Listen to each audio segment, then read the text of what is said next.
샬롬, 네. 평안하셨습니까? 네. 오늘도 주님의 은혜와 또 진리가 충만한 그런 귀한 안식일 되시기를 바랍니다. 예. 자, 우리 오늘은 마태복음의 말씀을 보겠습니다. 마태복음.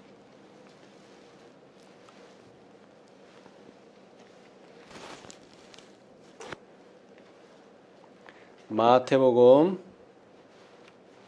5장입니다. 마태복음 5장.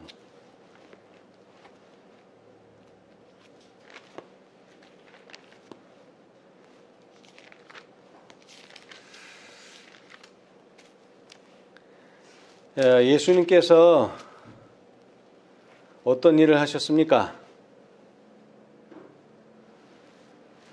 예수님께서 특별히 복음을 전하는 일에도 애쓰셨지만 병자를 고치시는 일에 상당히 많은 시간을 보냈습니다. 사실 예수님의 하시는 일은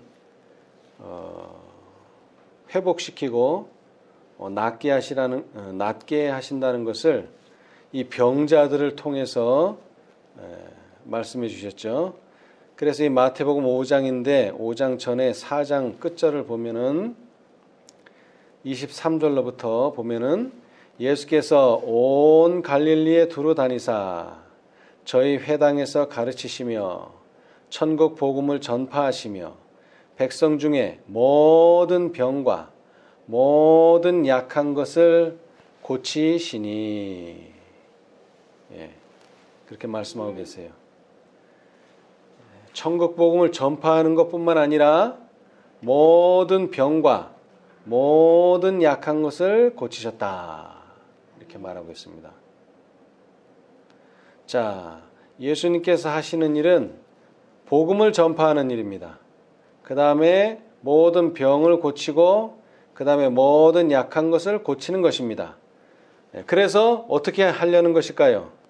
병도 고치고 약한 것도 고치고 그 다음에 복음을 전파해서 어떻게 하려고요? 하나님의 나라를 세우는 거죠. 그 하나님의 나라는 마태복음 5장 48절에 그러므로 하늘에 계신 너희 아버지의 온전하신 것 같이 너희도 온전하라.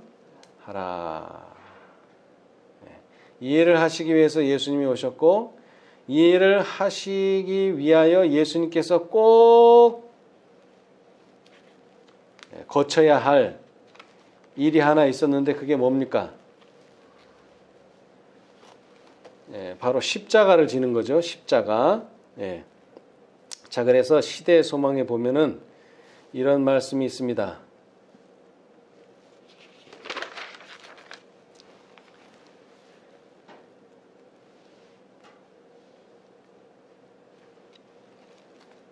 면류관이 있기 전에 뭐가 있다고요?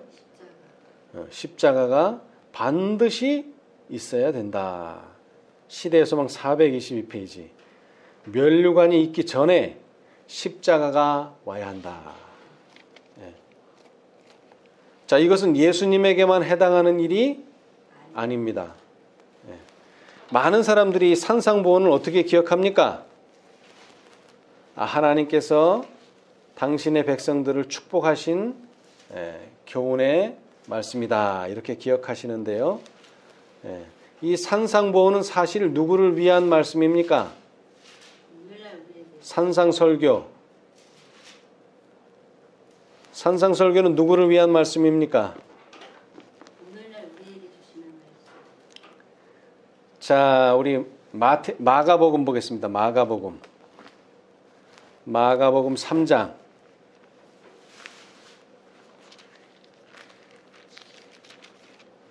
마가복음 3장에 보시면 이 마태복음 5장과 비슷한 내용이 나오는데요. 3장 13절 또 산에 오르사 자기의 원하는 자들을 부르시니 나아온지라 이에 12를 세우셨으니 이는 자기와 함께 있게 하시고 또 보내사 전도도 하며. 자, 열두를 어디서 부르셨어요? 산에서. 이 산이 어딜까요? 이 산.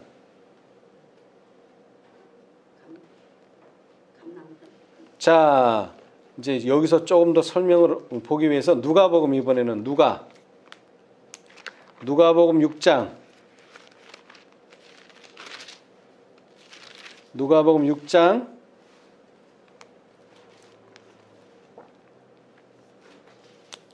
20절. 예수께서 눈을 들어 제자들을 보시고 가라사대. 자, 여러분 누구를 보고요? 제자들을 보시고 가라사대라. 그러면 이 가라사대 다음에 나오는 말은 누구에게 주는 말입니까? 제자들에게요. 그런데 그 말씀을 읽어보면은요. 자, 가라사대 가난한 자는 복이 있나니 하나님의 나라가 너희 것이며 이제 줄인 자는 복이 있나니 너희가 배부름을 얻을 것이며 이제 우는 자는 복이 있나니 너희가 웃을 것이며 인자를 인하여 사람들이 너희를 미워하며 멀리하고 욕하고 너희 이름을 악하다 하여 버릴 때에는 너희에게 복이 있도다. 그날에 기뻐하고 뛰놀라. 하늘에서 너희 상이 큼이라. 저희 조상들이 선지자들에게 이와 같이 하였느니라. 이거 어디 나오는 말씀이에요 이거? 산상수훈에서 하신 말씀이 누가복음에는 산상수훈에 있는 말씀 그대로 전부 다를 기록하지는 않았는데 이 산상수훈이 누구에게 하시는 말씀이라고요? 제자들을 보시고 가라사대.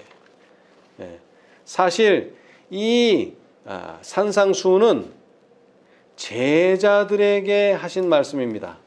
자, 마태복음 5장으로 가도 마찬가지입니다. 이때 당시에 제자들만 있은 건 아니에요.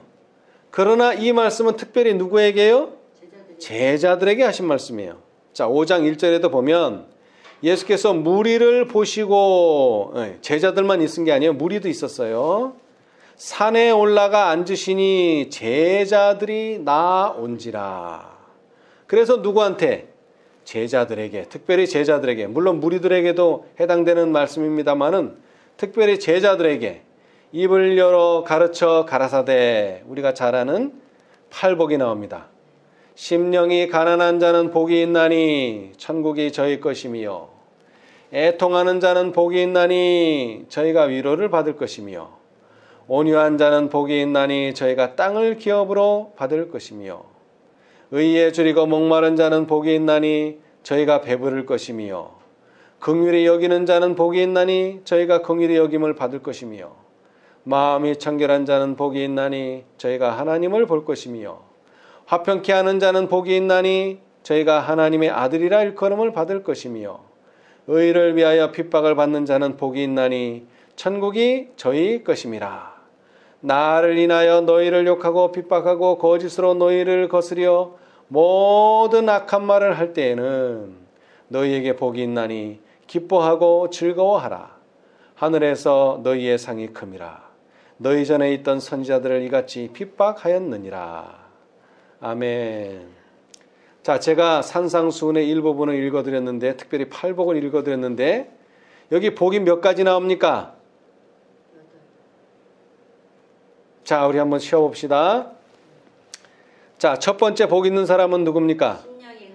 심령이 가난한 자. 두 번째, 애통하는 자, 온유한 자, 의에 줄이고 목마른 자, 긍휼히 여기는 자, 마음이 청결한 자, 화평케 하는 자, 의를 위하여 핍박을 받는 자가 복이 있고 몇 개예요 그러면은?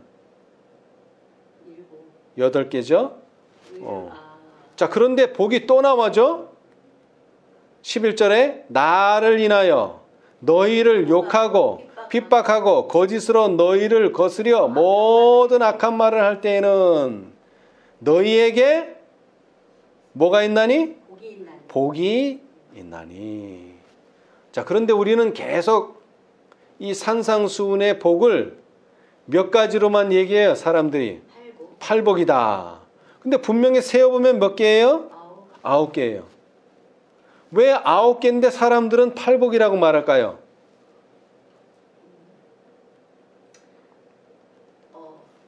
아홉 번째 것도 팔복. 자, 여러분, 예수님께서 말씀하실 때 이런 말씀도 하셨죠? 너희가 어떻게 되겠다. 그러나 무엇도 겸하여 받는다?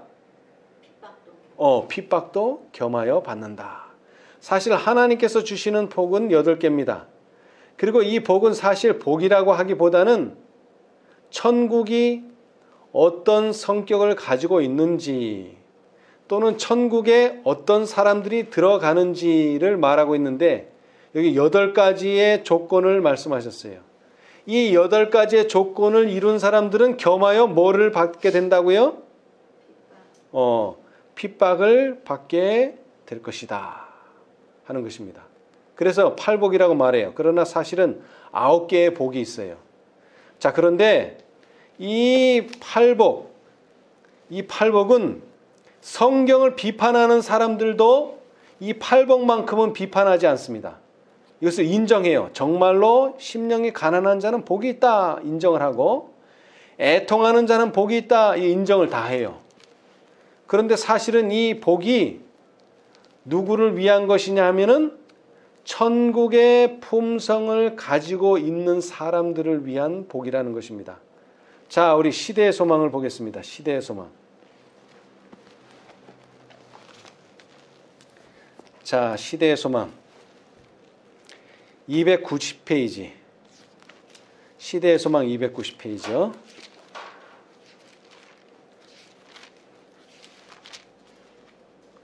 자, 12를 세우심이라고 하는 장이죠. 12를 세우심.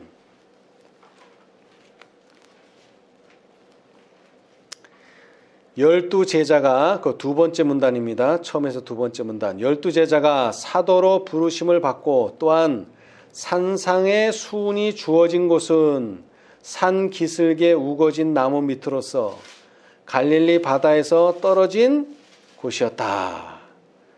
자, 여러분, 예수님께서 뭐 들에서도 말씀하실 수 있고 예수님께서 뭐 어떤 때는 배를 타고 사람들이 너무 많아서 배를 타고 말씀하실 때도 있고 그 다음에 예수님께서 산 꼭대기에서 말씀하실 때도 있는데 지금 여기는 어디입니까? 산 기슭에서 산 중턱에서 나무가 우거진 그런 곳에서 예수님께서는 산상 수훈을 말씀하셨고 그 자리에는 누가 있었죠? 많은 무리와 제자들이 있었어요. 자, 그런데 특별히 이 제자들을 두고 예수님께서는 이 산상 수훈을 말씀하셨어요. 자, 우리 291페이지에 보시면 그 다음에 291페이지에 하나님께서는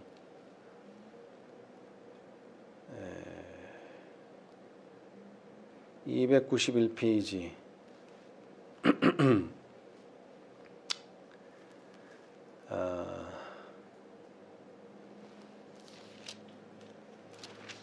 294페이지네. 294페이지. 294페이지. 자, 이때 당시에 지금 12명이 안수를 받았습니다. 12제자로서. 자, 그런데 이 12명은 준비된 사람입니까? 준비되지 않은 사람입니까? 이 12명은 준비된 사람이에요? 준비 안 된 사람이에요?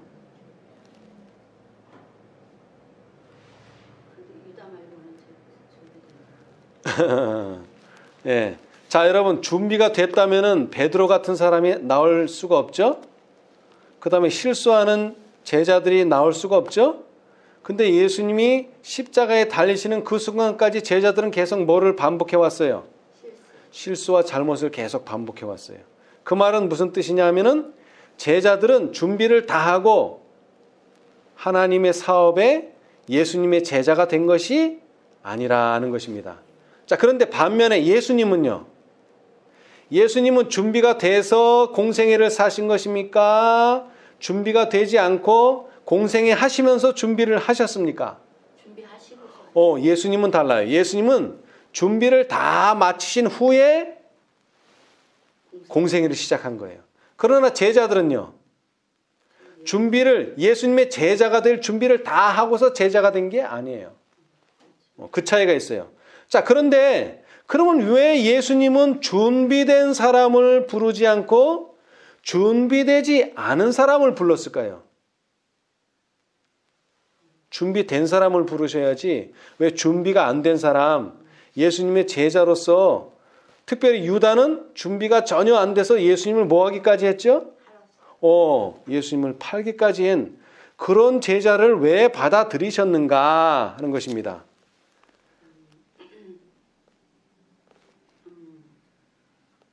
예수님이 원하시는 사람을 만드시기 위해서. 자, 우리 여기 봅시다.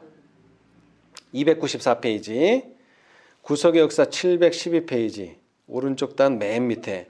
만일 그들이 단련을 받고 그분에 대해서 배우고자 할 것 같으면 하나님께서는 품성에 인간적 요소가 있는 그대로 사람들을 취하셔서 당신의 사업을 위하여 훈련시키실 것이다. 자, 여러분, 이 예수님의 제자들은 어떤 상태에서 부름을 받았다고요? 있는 그대로. 있는 그대로. 있는 그대로. 뭐가 준비가 되고 뭐 배우고 해서 자격이 돼서 온 사람이 아니라 이거예요. 자, 그런데 예수님께서는 이런 자격이 없는 사람들이지만 뭐를 받아들인? 예수님께서 나를 쫓으라. 그럴 때 아멘 하고 받아들인 사람들은 교육을 받을 준비가 됐다 이 말이에요. 배울 자세가 됐다 이 말이에요. 그런 사람들은 훈련을 시켜서 뭐로 만든다고요? 훈련을 시켜서 하나님의 종으로 만든다는 거죠. 제자는 준비돼서 제자가 된 게 아닙니다. 그러나 이들은 준비는 되지 않았지만 뭐가 있어야 돼요? 기본적으로 배울 자세가 되어 있어야 된다 이겁니다. 그런데 유다는 뭐도 되어 있지 않았어요? 배울 자세도 되어 있지 않았기 때문에 그렇게 된 거예요. 자, 그들은 완전하기 때문에 택함을 받는 것이 아니라 불완전함에도 불구하고 진리에 대한 지식과 실천을 통하여 그리스도의 은혜를 통하여 당신의 형상으로 변화될 수 있도록 하기 위하여 택함을 받는다. 아멘. 여러분, 질그릇을 예수님께서 택하시는데 이 질그릇은 뭐 할 준비가 돼 있어야 돼요? 예수님께서 뭐 하는 대로 만드시는 대로 빚어질 준비가 되어 있어야 된단 말이에요. 그러나 완전히 고정이 되어 있고 완전히 말라붙은 진흙 가지고는 예수님께서는 절대로 제자로 택하시지 않는다는 것입니다. 자, 그러면은 예수님의 제자들이 3년 동안 예수님을 따라다니면서 뭘 배웠을까요? 자, 첫째, 진리에 대한 지식을 배웠어요. 지식이 필요합니다. 자, 그 다음에 두 번째는 뭐예요? 그 지식이 뭐가 돼야 돼요? 이론이 되면 안 되는 거죠. 이론이 되면. 그 지식이 뭐가 돼야 돼요? 실천이 돼야 되는 거예요. 실천. 그런데 그걸 실천하려니까 힘들어요? 안 힘들어요? 힘들죠. 왜? 내 본성하고 다른 건데. 원래는 내 본성은 그렇지 않았는데 예수님이 요구하시는 것은 심령이 가난한 자, 애통하는 자, 이런 것을 요구하신단 말이죠. 그러니까 그 실천이 어렵기 때문에 그리스도의 은혜를 통하여 그 은혜의 필요성을 느끼게 되는 거죠. 다시 말하자면 품성이 변화되지 않는 사람들은 팔복이 말하는 것처럼 품성이 변화되지 않는 사람들은 어떤 날이 절대로 오지 않을까요? 품성이 변화되지 않는 사람들은 9번째 축복은 절대로 그들에게 오지 않습니다. 오늘날 많은 재림 신자들이 재림을 기다리는 형제 자매들이 뭐가 올 것만을 지금 대비하고 준비한다 그래요. 일요일 법령이 왔을 때에 자신들이 그것을 견뎌내고 이길 그런 능력을 갖게 되기를 기다리면서 지금 준비하고 있어요. 자, 그런데 뭐가 준비되지 않으면 앞에 있는 8개의 복을 누리는 사람이 되지 못하면 절대로 9번째 일은 이르러 오지 않습니다. 그것이 오늘 예수님께서 제자들에게 강조하신 거예요. 그래서 사람들은 구복이다 이렇게 말하잖아요. 구복이 아니에요. 팔복이에요. 팔복을 누리는 자는 당연히 핍박을 받게 될 것이고 그 핍박을 뭐 할 수 있습니까? 당연히 이겨낼 수가 있습니다. 예. 자, 그래서 여기에 보면은 예수님께서 자,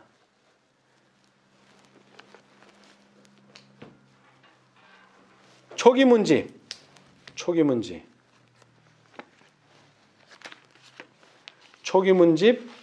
259페이지. 254페이지부터 254페이지. 초기문집 254페이지. 자, 예수님께서 돌아가시기 직전 한 6개월 전쯤 예수님이 언제 돌아가셨습니까?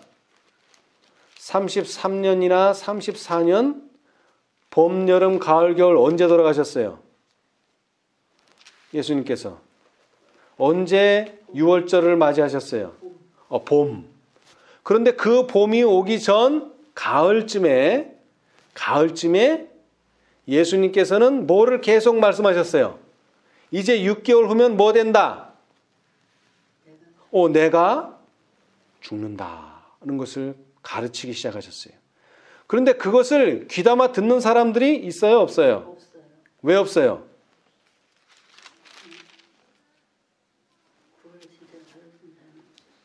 자, 제자들은 예수님께서 뭐가 될 줄 알았어요? 왕이 될 줄 알았어요. 시련이 안 올 줄 알았어요. 고통이 안 올 줄 알았어요. 십자가라고 하는 것은 절대 안 올 것이고 예수님의 보좌만 올 것이라고 기대하고 있었는데 사실은 그 기대에 어긋나게 예수님은 십자가를 쳐 버리셨어요. 그래서 제자들이 다 도망가 버렸어요. 기대에 어긋났기 때문에. 자, 그래서 그 장면이 무엇과 비교되느냐면 셋째 천사의 기별과 비교되는 거예요. 자, 우리 254페이지에 보시면은 자, 여기에 제목이 뭐냐면 셋째 천사의 기별이에요. 자, 예수께서 성소의 봉사를 끝내시고 지성소에 들어가셔서 하나님의 율법이 들어있는 법궤 앞에 서 계실 때 세 번째 기별을 가진 힘센 천사를 세상에 보내셨다. 그는 손에 두루마리를 들고 능력과 위엄으로 이 지상에 내려오면서 인간이 아직까지 들어본 적이 없는 가장 두려운 경고를 선포하였다. 자, 그게 뭡니까? 그 가장 두려운 경고가 짐승의 표를 받지 말라 하는 것이죠. 자, 그래서 이 기별은 하나님의 자녀들에게 그들에게 닥쳐오는 시련과 고통의 때를 보여줌으로써 그들로 하여금 경계하도록 주어진 것이다. 여러분, 셋째 천사의 기별은 뭐를 보여준다고요? 뭐를 보여줘요? 그들에게 닥쳐오는, 그들이 누굽니까? 셋째 천사의 기별을 받아들인 사람들에게 뭐가 온다고요? 면류관이 찾아오는 게 아니고 면류관이 있기 전에 뭐가 있다 그랬죠? 십자가가 있다 그랬는데 그 십자가가 오는 시간, 때를 보여주는 거예요.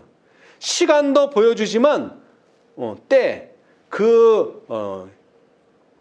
장면과 관련한 그러한 경고를 제시하고 있는 거예요. 그 천사는 그들은 짐승과 그 우상과 접전을 하게 될 것이다. 영생에 대한 그들의 소망은 확고해야 할 것이다. 그들은 생명이 위험할지라도 끝까지 붙잡고 있어야 한다고 말했다. 자, 여러분, 뭐가 온다는 것이죠? 시련과 고통이 온다. 또는 다른 말로 하면 위기가 온다 그랬어요. 위기. 자, 그러나 위기가 올지라도 위기에 넘어지지 않는 사람들은 어떤 사람입니까? 위기에 넘어지지 않는 사람, 위기가 와도 어떤 사람이 위기에 안 넘어지죠? 품성이 준비된 사람. 품성. 자, 오늘날 제7일 안식일 예수 재림교회 또는 안식일을 지키는 사람들이 준비해야 될 게 뭡니까? 안식일을 지키는 행위가 아니에요. 뭐예요? 안식일을 통해서 뭐가 돼야 돼요? 품성이 준비돼야 돼요. 품성이 준비되지 않으면 이 시련은, 이 고통은 절대로 이겨낼 수 없어요. 자, 제가 오늘은 증언의 말씀에서 인용하지 않겠습니다만은 행동이 반복이 되면 뭐가 됩니까? 습관이 됩니다. 습관이 반복이 되면요, 그때 가서야 뭐가 돼요? 품성이 되는 거예요. 품성은 하루아침에 이루어지는 게 아니에요. 이스라엘 백성이 왜 1년, 2년을 광야에서 방황한 게 아니고 무려 40년을 광야에서 방황했어요. 또 다른 40년, 모세가 40년을 뭐 했어요? 미디안 광야에서 훈련을 받았어요. 왜 이런 것들이 40년을 이야기하고 있어요? 40년이 결코 기간이 길다는 의미는 아니지만 40년이라고 하는 일정한 기간이 뭐를 위해서 필요하다는 거예요? 품성을 준비하는 일에는 필요하다는 것이죠. 다시 말하면 품성이 준비되지 않으면 지금 내가 반짝하는 이 신앙 가지고는 절대로 짐승과 그의 우상을 이길 수가 없어요. 그것을 단적으로 말해주는 게 뭐라고요? 산상보훈이에요.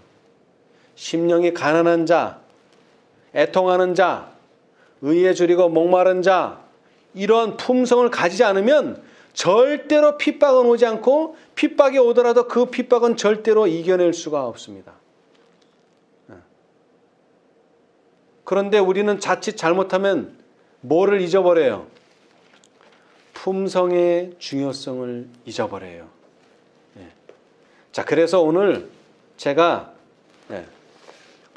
드리고자 하는 말씀은 제자들에게 뭐가 중요하다? 품성이 중요하다 하는 것을 산상수훈에서 말씀해 주셨다는 것입니다. 이 산상수훈은요, 우리가 한번 뭐 잘못할 수도 있어요. 또 한번 뭔가를 잘할 수도 있어요. 이런 것으로는 면류관을 받을 수가 없고 이런 것으로는 면류관을 잃어버릴 수도 없어요. 왜? 이것은 품성으로 주어지는 것이기 때문에. 품성이 시험이 된다 이겁니다. 자, 데살로니가 후서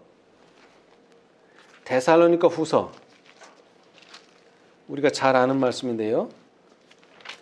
데살로니가 후서 2장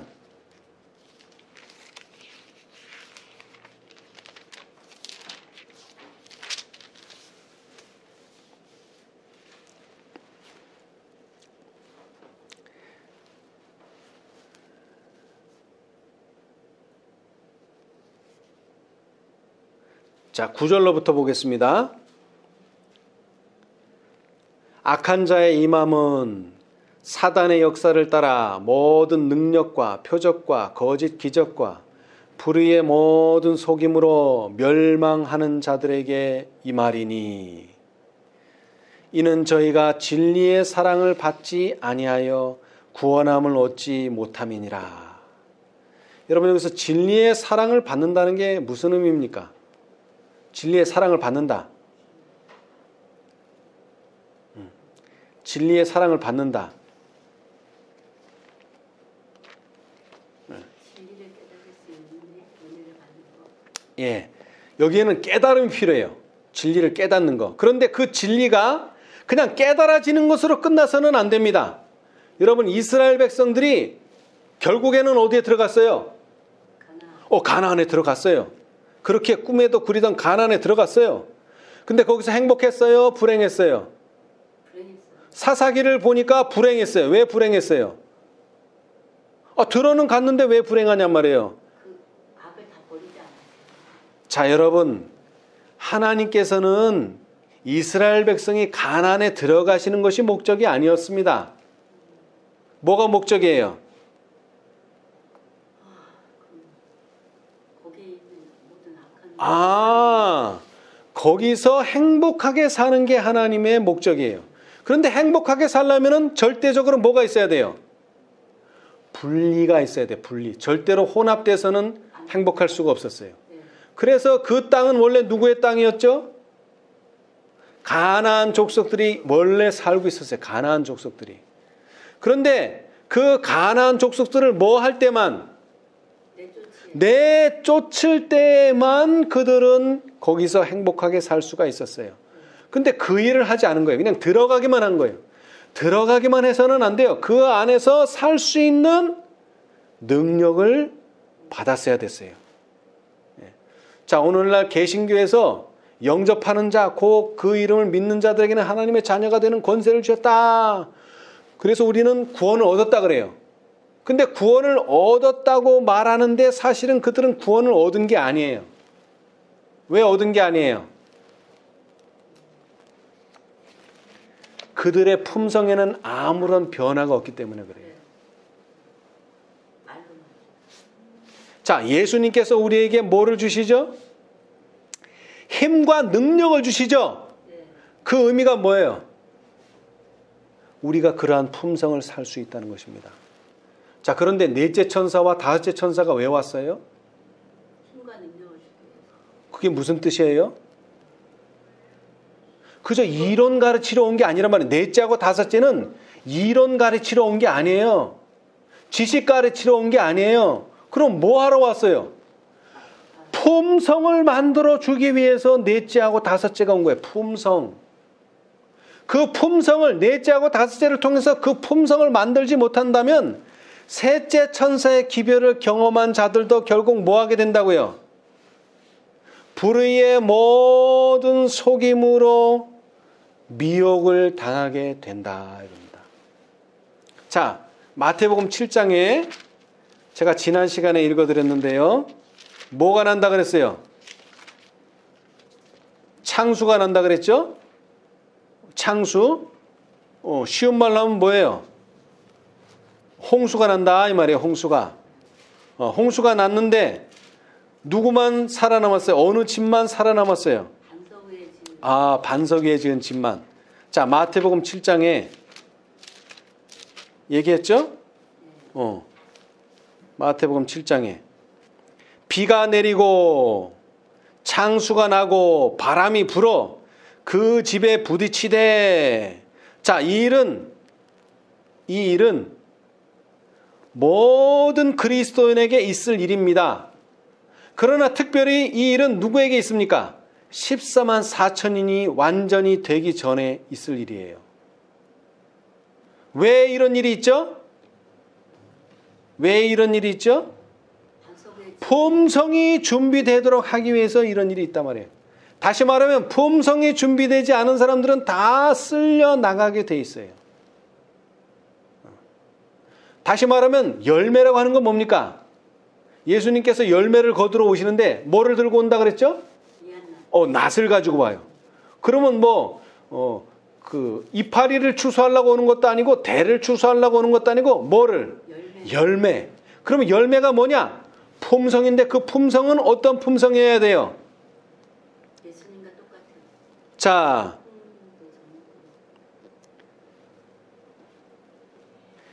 24절 그러므로 누구든지 나의 이 말을 듣고 뭐하는 자는 집을 24절에 행하는 자. 행하는 자는 뭐하는 자요? 행하는 자. 행하는 자라야 돼요. 행하는 자. 행하는 자. 행하는 자는 어떻게 돼요? 반석 위에 집을 짓는 자입니다. 네. 자, 그런데 반석 위에 집을 지려면 쉬워요? 어려워요? 어렵죠. 어렵습니다, 여러분. 반석 위에 집 짓는 게 쉽지 않아요. 첫째, 뭐를 해야 돼요? 기초를 놓으려면 그냥 모래집 같으면은 뭐 쉬워. 흙 파기가. 왜냐면 흙 속에다 기초를 둬야 되니까. 그런데 이 반석 위에 기초를 두려면 뭐를 깨야 돼요? 돌을 깨야 돼요, 돌을. 돌을 깨서 기초를 놔야 된다, 이 말이에요. 그래서 쉽지 않아요. 그렇기 때문에 누가 필요해요? 그리스도의 은혜가, 예수님의 은혜가 필요해요. 우리의 힘으로는 절대 그 반석 위에 기초를 놓을 수조차도 없어요. 네. 놓을 수조차도. 네. 자, 우리 초기 문집 조금 더 읽어보겠습니다. 초기 문집 260페이지. 초기 문집 260페이지.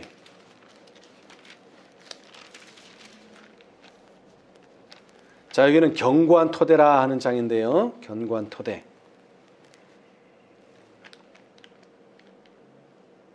자, 이게 마태복음에서는 7장에서 반석 위에 집을 지었는가 하고 창수가 나고 바람이 분다 그랬죠. 예. 자, 그런데 셋째 천사의 기별을 받아들인 사람들에게도 시험이 올 것입니다. 예. 그것이 이미 셋째 천사의 기별에 뭐 되어 있어요? 예언되어 있어요. 그렇죠? 예, 예언되어 있어요. 자, 그런데 여기에 260페이지에는 이것을 이렇게 표현하고 있어요.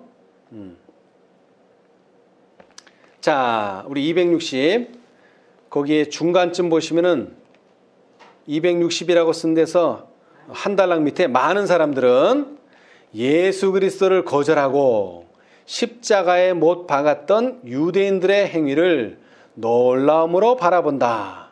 그분이 당한 치욕스러운 핍박의 역사를 읽을 때 그들은 베드로처럼 그분을 부인하지도 않을 것이며 유대인들처럼 그를 십자가에 못 박지 않을 것이라고 말하며 그들은 그분을 사랑하고 있다고 생각한다. 그러나 모든 사람의 마음을 읽으시는 하나님께서는 그들이 고백하고 있는 예수에 대한 사랑을 뭐하고? 시험하고 계신다. 자, 그런데 지금 이 시험이 어떤 천사의 기별 다음에 오는 시험이죠? 자, 한 장을 왼쪽으로 넘겨보세요. 몇째 천사의 기별이라고 나와요? 셋째 천사의 기별. 여러분, 셋째 천사의 기별이 끝나고 셋째 천사의 기별을 경험했다고 한다면 뭐가 온다는 거예요? 시련이 온다는 거예요. 근데 그 시련은 뭐를 시험한다는 거죠? 예수님을 정말 사랑하는지 사랑하지 않는지를 시험한다는 거예요. 자, 그런데 그러면 이 시험은 셋째 천사의 기별을 받아들였는지 안 받아들였는지를 시험하는 것인 줄 알았는데 사실은 이것은 뭐를 받아들인 사람들? 첫째 천사의 기별을 받아들인 사람들을 시험하는 겁니다. 자, 온 하늘은 첫째 천사의 기별을 받아들이는 양상을 깊은 관심을 가지고 보았다. 자, 첫째를 받아들인 사람들은 이제 뭐를 받아들일 수 있는 조건이 됐어요? 둘째. 네. 자, 그런데 첫째 기별을 거절한 자들은 둘째 기별을 깨달을 수 없다. 그 밑에 나와요. 깨달을 수 없다. 따라서 그들은 믿음으로 예수와 함께 하늘 성소에 있는 지성소로 들어가게 하는 밤중 소리의 경고도 받을 수 없다. 자, 이 말이 왜 나오느냐 하면, 자, 왼쪽으로 한 장 넘겨서요. 자, 256페이지 초기문집 오른쪽 단 위에서 두 번째, 셋째 천사의 기별을 받아들인 자들 중 많은 사람들이 그 전에 전했던 두 천사의 기별을 체험했다, 못했다? 못했다. 사단은 그것을 알고 어떻게 한다? 그의 악한 눈을 그들에게 돌려 저들을 넘어뜨리려 하였다. 자, 그들은 넘어질 수 있어요, 없어요? 넘어질 수 있어요. 자, 그러나 세 천사의 기별을 첫째, 둘째, 셋째를 차례대로 다 받은 사람은 안 넘어지지 않아요. 자, 그 밑에 봅시다. 그 밑에 봅시다. 많은 사람들이 세 천사의 기별 가운데 있는, 자, 여기서는 세 천사라 그랬어요. 셋째 천사가 아니라 세 천사. 완전한 진리의 연결을 보고 그 순서대로 즐거이 받아들여 믿음으로 예수님을 따라 하늘 성소에 들어갔다. 이 기별들은 하나님의 백성들에게 닻이 된다고 하였다. 이 기별들을 이해하고 받아들인 자들은 사단의 수많은 미혹에 빠지는 일이 있다, 없다? 없다. 자, 여러분 다시 얘기합니다. 오늘날 재림을 기다리는 사람들이 두 무리가 있어요. 어떤 무리? 셋째 천사의 기별만 받아들인 무리와 한 사람은요, 한 부류는 세 천사의 기별을 받아들인 무리가 있어요. 원래는 셋째 천사의 기별을 받아들였으면 세 천사의 기별을 받아들여야 정상인데 그렇지 못하고 셋째만 받아들인 사람이 있단 말이에요. 세 천사가 아니라 셋째만. 자, 넷째는 어떨까요? 넷째도 마찬가지예요. 넷째를 받아들였다는 말은 첫째, 둘째, 셋째를 다 받아들이고 네 번째를 받아들였을 때 넷째를 받아들인 거예요. 다시 말하면 네 천사를 다 안다는 뜻이에요. 그러면 다섯째는요? 다섯째도 마찬가지죠. 5개가 있어야 된다는 말이에요. 그냥 5번째만 받아들여서는 그것이 되지 않는데 그 이유는 품성이 준비되지 않았기 때문이다. 자, 그래서 특별히 그런데 주의해야 될 것은 셋째입니다. 셋째. 오늘날 셋째 천사 하지만 사실은 셋째 천사는 세 천사의 기별이에요. 셋째만 말하는 게 아니에요. 그걸 다른 말로 풀이하자면 안식일만 지켜서 되는 게 아니라 이 말입니다. 품성이 변화돼야 된다 이 말이에요. 자, 그것을 또 우리가 예수님의 생애에서도 또 배울 수가 있어요. 여러분, 예수님께서 십자가를 지신다는 걸 제자들에게 가르치실 때 제자들도 힘을 얻어야 되지만 누구도요? 예수님 자신도 위로받아야 될 상황이었었어요. 그런데 하늘에서는 사자를 보냈다 그랬어요. 이건 봅시다. 중요하니까. 자, 변화산에서 424페이지 시대의 소망. 누구를 보냈다고요? 사자를 보냈다 이 말이에요. 사자를. 왜 보냈어요? 십자가를 견딜 힘과 능력을 주시기 위해서 예수님께서는 뭘 보냈다고요? 사자들을 보냈다. 사자들. 424페이지. 시대의 소망 424페이지. 누구를 보냈다고요? 사자들. 자, 몇 명의 사자를 보냈습니까? 제자가 아니라 사자. 제자가 아니라 사자. 사자를 보내셨어요. 자, 제가 아까 읽어드렸죠. 면류관이 있기 전에 뭐가 와야 한다? 십자가가 와야 한다. 그러려면 그것을 견딜 힘이 있어야 될 거 아닙니까? 힘과 능력을 주기 위해서 그 십자가를 견딜 힘과 능력을 주기 위해서 사자들을 보냈다 이 말이에요. 자, 거기서부터 읽어보겠습니다. 구속역사 775페이지 왼쪽 단 첫 번째. 그러나 면류관이 있기 전에 십자가가 와야 한다. 그들이 예수님과 더불어 협의한 주제는 그리스도께서 왕으로 즉위하시는 일이 아니라 예루살렘에서 있을 죽음에 대한 것이었다. 자, 여러분, 구약에서 중요하게 여기는 것은 무엇이냐면 이름입니다. 이름. 구약은 중요한 게 이름이에요. 사람 이름이 됐던 또 장소가 됐던 이름이 중요해요. 이름이 의미가 있어요. 그래서 이스라엘의 광야 생활도 보면은 계속 뭐를 지어요? 사건이 있을 때마다 이름을 지어요. 그죠? 무리바라. 왜 무리바라 그랬어요? 거기서 서로 다퉜단 말이에요. 우리는 다투면 안 된다. 그거 기억하라고 무리바예요. 이렇게 이름을 지어줘요. 자, 그런데 신약에 오면은 이름이 중요한 게 아니에요. 이제 뭐가 중요해요? 신약에 오면서. 신약에 오면서 뭐가 중요할까요? 신약에 오면서 때가 중요해요. 근데 왜 때가 중요할까요? 구약에서는 때가 그렇게 중요하지 않았어요. 이름이 중요했어요. 이름이 의미가 있어요. 근데 신약 시대에 오면은 때가, 이름보다는 때가 의미가 있어요. 시기가 의미가 있단 말이에요. 왜 그럴까요? 이게 바로 2300주야가 들어있기 때문에 그래요. 이제 2300주야가 되는 기간에서는 뭐를 중요하게 여겨야 돼요? 시간이 중요해요. 이 시간을 놓쳐버리면 어떻게 되는 거예요?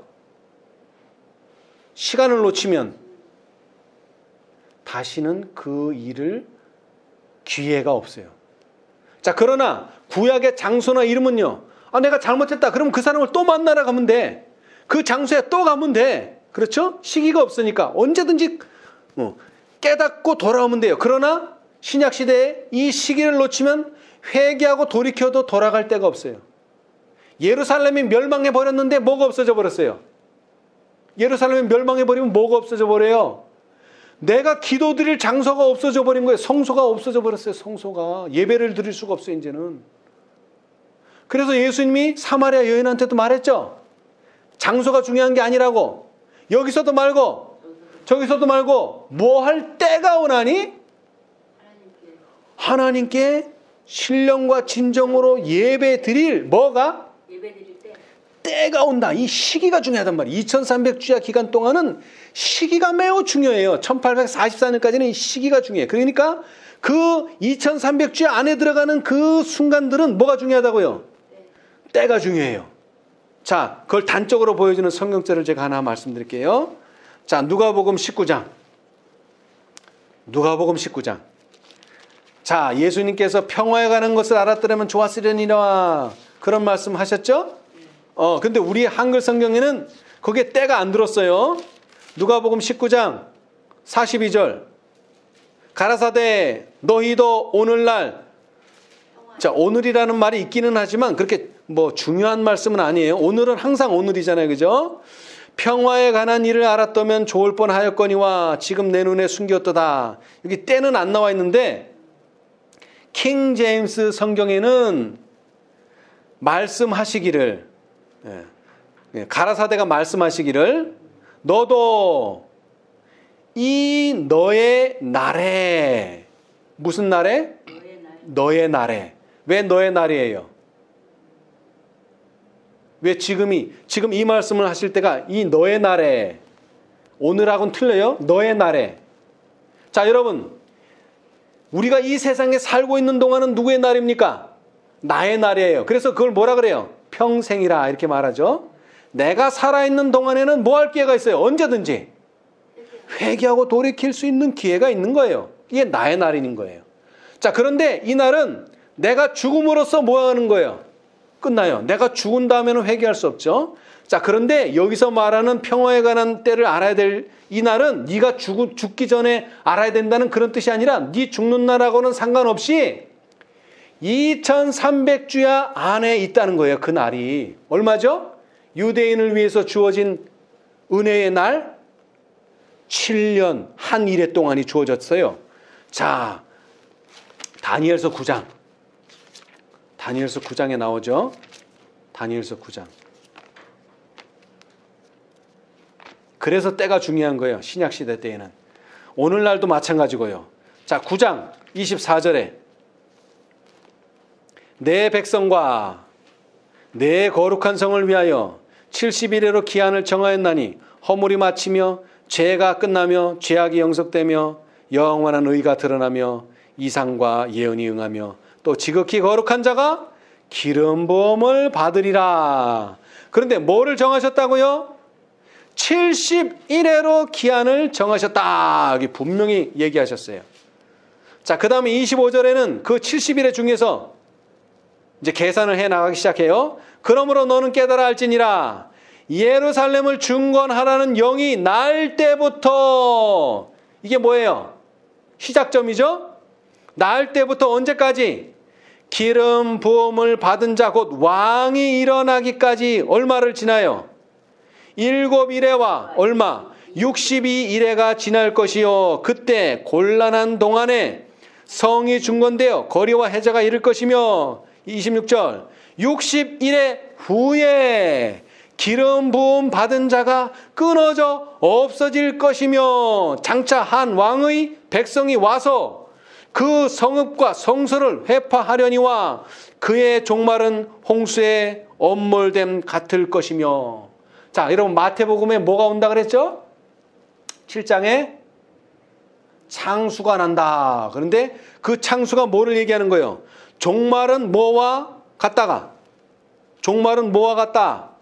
홍수에 엄몰된 같다. 똑같은 말이에요. 그런데 이게 예루살렘 멸망에만 적용하지 않으셨죠? 예수님께서? 어디에 갔다가도 똑같이 적용하셨어요? 세상 끝에.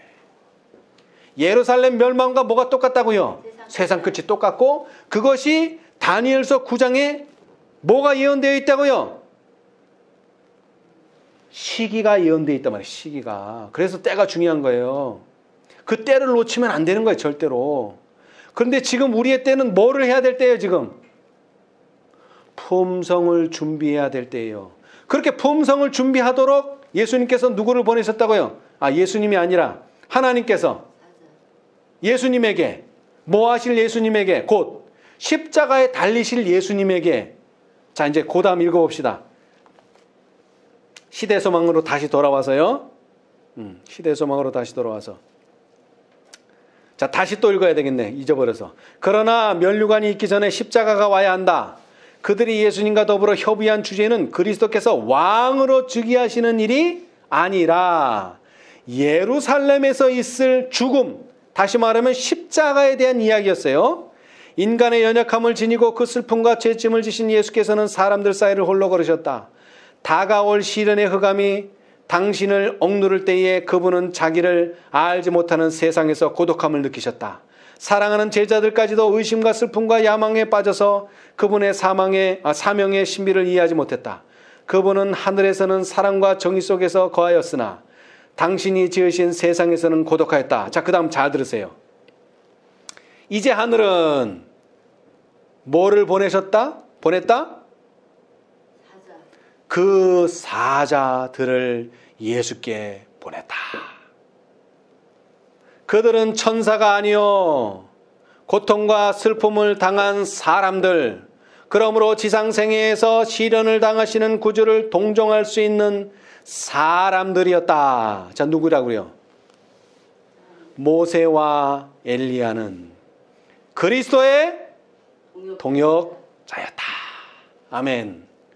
자, 넷째와 다섯째는 뭐라고요? 그리스도의 동역자였다. 무슨 일을 하기 위해서? 셋째 천사의 힘과 능력을 주기 위해서. 셋째 천사의 기별을 뭐 하도록 하기 위해서? 경험하도록 하기 위해서 왔다 이 말이에요. 넷째와 다섯째가. 자, 그런데 봅시다. 모세는 누구를 상징해요? 모세는 누구를 상징해요?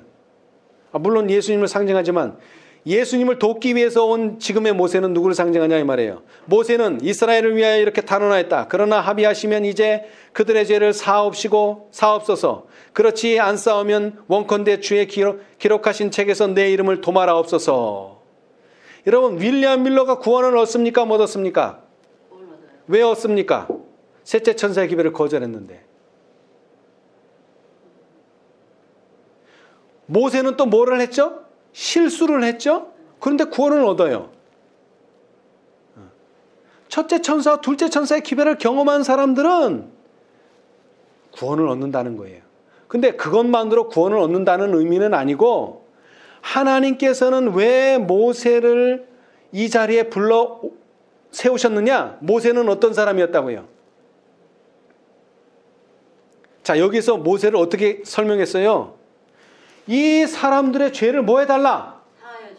사해달라. 그렇지 않으면 내 이름도 뭐 해달라? 지워달라. 그러니까 저 사람들의 생명이 곧 나의 생명이요. 나의 생명이 곧 저 사람들의 생명이다. 저 사람들을 살리시면 저도 살지만 저 사람들을 죽이시면 저도 죽습니다. 여러분, 이 세상에서 가장 아름다운 사랑이 뭐라 그랬어요? 친구를 위하여 자기 목숨을 버리는 것이다. 팔복을 말씀드렸는데 베드로는 8가지의 계단을 말했어요. 믿음의 덕을, 덕의 지식을, 지식의 절제를, 절제의 인내를, 인내의 경건을, 경건의 무엇을? 자, 베드로후서 1장. 자, 우리 한번 봅시다. 확실하게 하기 위해서. 베드로후서. 여기도 잘 들으세요. 이건 품성을 말하는 거예요. 품성. 그냥 거기다 쌓는 게 아니에요. 이것은 품성이에요. 쌓아간다는 것은 행동이 반복되면 뭐가 되죠? 습관이 되고, 습관이 반복되면 품성이 되는 거예요. 더한다는 말은 품성으로 꼴져져 간다는 거예요. 자, 여기도 보시면은, 자, 베드로후서 1장 3절부터 그의 신기한 능력으로 생명과 경건에 속한 모든 것을 우리에게 주셨으니 이는 자기의 영광과 덕으로 우리를 부르신 자를 알므로 말미암음이니라. 이로써 그 보배롭고 지극히 큰 약속을 우리에게 주사 이 약속으로 말미암아 너희로 정욕을 인하여 세상에서 썩어질 것을 피하여 신의 뭐에? 성품에 참여하는 자가 되게 하려 하셨으니, 품성을 가지는 자가 되게 하려 하셨으니 그 품성이란 무엇이냐? 이러므로 너희가 더욱 힘써 너희 믿음의 덕을, 덕의 지식을, 지식의 절제를, 절제의 인내를, 인내의 경건을, 경건의 무엇을? 형제 우애를. 그리고 마지막에는 형제 우애에 사랑을 공급하라. 이런 것이 너희에게 있어 흡족한즉 너희로 우리 주 예수 그리스도를 알기에 게으르지 않고 열매 없는 자가 되지 않게 하려니와 이런 것이 없는 자는 소경이라 원시치 못하고 그의 옛죄를 깨끗게 하심을 잊었느니라. 그러므로 형제들아 더욱 힘써 너희의 부르심과 택하심을 굳게 하라. 어떻게 굳게 할 수 있어요? 품성으로 만들면 돼요. 품성으로 만들면. 그러면 굳어지는 거예요. 절대 그 사람은 나가지 않아요. 절대 그 사람은 넘어지지 않아요. 굳게 하라. 너희가 이것을 행한즉, 여기도 행하라 그랬죠.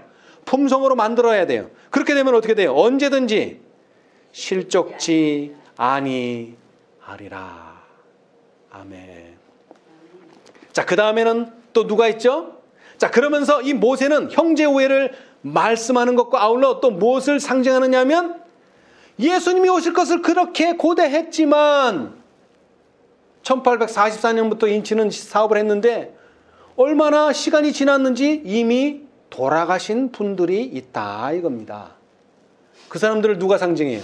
바로 이 모세가 상징하는 거예요. 자, 그러나 감사하게도 우리는 아직 살아 있어요. 우리는 뭘 상징해요? 엘리야. 그죠? 엘리야. 자, 이제 엘리야가 나와요. 엘리야는 3년 반의 기근 동안, 여러분, 이 기근은 이스라엘 백성만 고통스러운 게 아니에요. 누구도 고통스러워요. 엘리야도 고통스러워요. 기간 동안 민족의 증오와 그 재앙의 책임을 져야 했으므로 고독감을 맛본 사람이었다. 그는 홀로 갈멜산에서 하나님을 위하여 섰다. 그는 홀로 고뇌와 절망 속에서 광야로 도피하였다. 도망까지 갔어요. 이 두 사람이 보호자를 둘러선 모든 천사들 위에 특별히 택함을 받아 고난의 광경에 관해서 예수님과 더불어 의논하고 하늘이 동정한다는 보증으로 그분을 위로하기 위하여 왔던 것이다.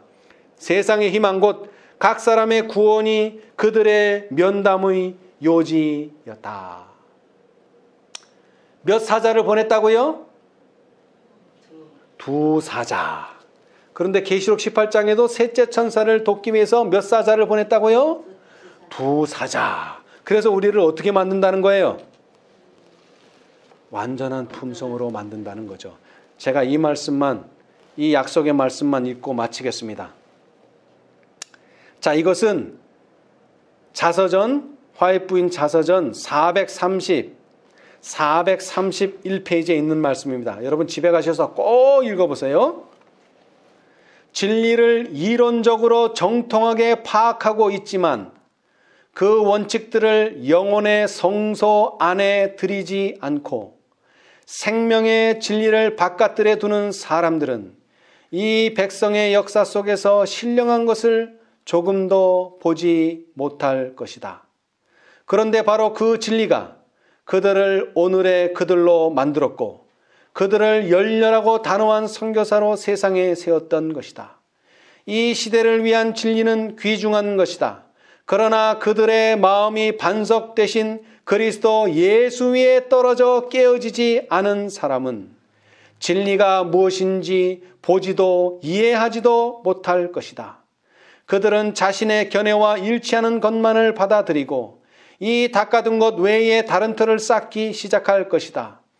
그들은 믿음의 기둥을 없애고 대신 자신이 고안한 기둥으로 대치시킬 수 있다고 생각하면서 자신의 허영과 존경으로 우쭐해할 것이다. 이러한 일은 시간이 지속되는 한 계속될 것이다. 성경을 면밀히 연구해온 사람들은 누구나 이 세상 역사의 마지막 장면 가운데 사는 사람들의 엄숙한 입장을 보고 이해할 것이다. 자신의 무력함과 허약함을 느끼고 그저 경건의 모양만 갖출 것이 아니라 하나님과의 생기 넘치는 관계를 갖는 것을 그들의 첫 번째 임무로 삼을 것이다. 그들은 영광의 소망이신 그리스도께서 그들 안에 형성되기까지 감히 쉬려 하지 않을 것이다. 자아는 죽고 자만심이 그들의 영혼에서 쫓겨나고 그리스도의 온유와 온순함이 자리를 잡게 될 것이다. 이것을 단적으로 표현한 것이 바로 라오디기아 교회에 보내는 권면이죠. 그 두 번째 권면이 뭐라 그랬어요? 처음에는 부요하게 하라, 금을 사서. 그 다음에 안약을 사서 사라. 그 다음에 흰옷을 사라. 근데 두 번째 권면은 뭡니까? 문을 열라. 그러면 그는 나로 더불어 먹고 나는 그로 더불어 먹으리라. 그게 뭐예요? 그들은 영광의 소망이신 그리스도께서 그들 안에 형성되기까지 감히 쉬려 하지 않을 것이다.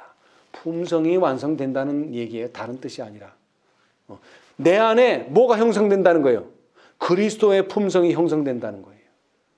그것이 형성될 때 계시록 7장에 뭐라고요? 내 바람을 이제는 뭐 해도 좋다?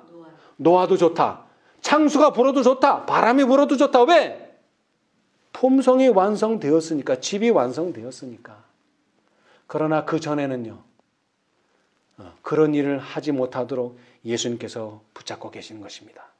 여러분 이 시간이 긴 것 같지만 그렇게 길지 않습니다. 이 귀한 시간에 마태복음 8장에 그러한 놀라운 축복을 이루는 품성을 이루는 저와 여러분이 되셔서 어떠한 환난과 핍박이 올지라도 견뎌내서 또 하나의 복을 추구하는 참으로 선지자와 같은 사람들 되시기를 간절히 바라면서 오늘 말씀을 마치겠습니다. 감사합니다. 하늘에 계신 감사하신 저희들의 아버지, 예수님께서 참으로 당신의 사랑하는 제자들을 택하시고 그들을 위해 특별한 말씀으로 산상수훈의 말씀을 해 주셨사오니 감사합니다. 그러나 그 8가지의 축복이 참으로 그들의 품성에서 이루어져야 할 속성이라고 하는 사실을 다시 한번 배울 수 있게 해 주셔서 감사합니다. 우리도 이와 같은 품성을 우리 안에 이루어 주시겠다고 약속해 주셨사오니 감사합니다. 그러기 위하여 먼저 우리가 금을 사고 흰옷을 사고 안약을 사게 해 주시고 또 주님께서 우리의 마음의 문을 두드리실 때에 우리가 이 문을 열 수 있도록 축복하여 주시옵소서. 그리하여 예수님과 더불어 먹고 마시는 예수님의 품성이 우리 안에 형성되는 그 놀라운 경험을 우리도 할 수 있게 하여 주시옵소서. 예수님께서 십자가에 달리시기 전에 제자들과 함께, 특별히 세 제자와 함께 변화산에 올라가셔서 모세와 엘리야를 만나셨습니다. 그 두 사자들을 통하여 예수님께서는 위로 받으셨습니다. 마찬가지로 우리는 이제 셋째 천사의 기별을 경험하고 이제 우리의 품성이 예수님의 품성과 닮아지기를 원하지만 이 품성이 완전해지는 일에 협력하기 위하여 넷째와 다섯째 천사를 보내주셨사오니 감사합니다. 모세와 엘리야와 같이 그들의 경험에서 우리가 교훈을 얻을 수 있도록 도와주시고 특별히 힘과 능력을 얻음으로 우리가 예수님의 품성을 가지는 일에 부족함이 없도록 도와주시옵소서. 그리하여 이제 다가올 진리를 거스려 다가오는 또한 하나님의 뜻을 거스리고 하나님의 율법을 거스려 다가오는 짐승과 그의 우상을 대항하여 싸울 수 있는 믿음의 사람들 되도록 축복하여 주시옵소서. 우리의 매일의 생애가 작은 것이기는 하지만 주님께서 우리를 택하시고 또 부르셨사오니 감사합니다. 우리가 이제 신의 성품에 참여하는 자가 되고 신의 성품을 이루는 자가 되어 이제 우리를 사단에게 내어주시고 바람을 놓으실 때에 창수가 나고 바람이 불지라도 우리는 결코 떠내려가는 자가 되지 않도록 축복하여 주시옵소서.